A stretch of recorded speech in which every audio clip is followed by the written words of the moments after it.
Tai va, pirma dalis apie, labas lapukas, pirma dalis apie mirtį. Kaip mirtis pradeda jūs sekti? Tai gali būti keli būdai. Pirmas būdas pats įsikalbat, vien negatyviai kalbat apie save, apie savo gyvenimą, viskas jums blogai, jums nieks nepatinka.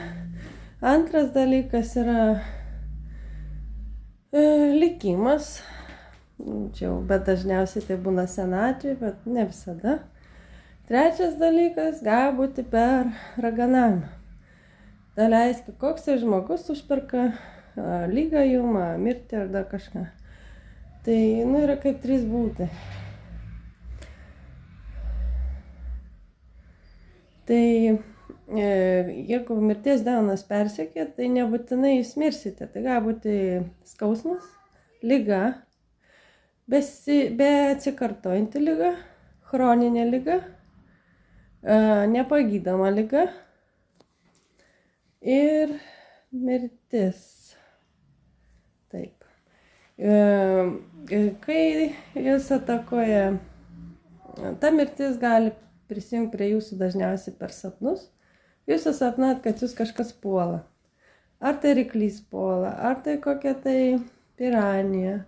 Ar tai gali koks tai gyvulys užšokti, kažkoks tai puolimas, ar tai šuo puola, kažkas puola.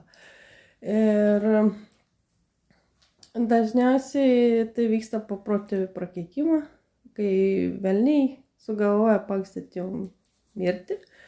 Jūs galite prieš tai kovoti, galite sakyti, ne, aš nemirsiu, galite Bibliją cituoti. Bet labai būtina keisti arba savo mintis, jeigu jis buvo labai negatyvios, arba reikia keisti,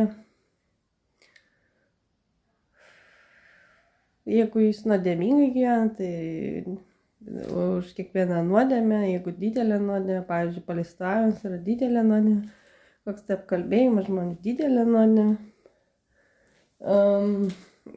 pikčiaudžiavimas Dievui, kalbėjimas ant jo blogai, visai varymasis irgi didelė nuodėmė.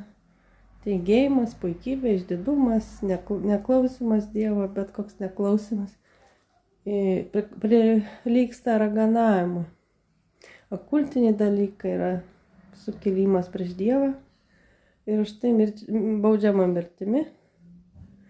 Dievas atleidžia nuodėmes, bet nuodėmių pasekmės lieka. Už tas nuodėmių pasekmės reikia atsakyti. Taip. Tai tiek šitam. Pratęsiu toliau.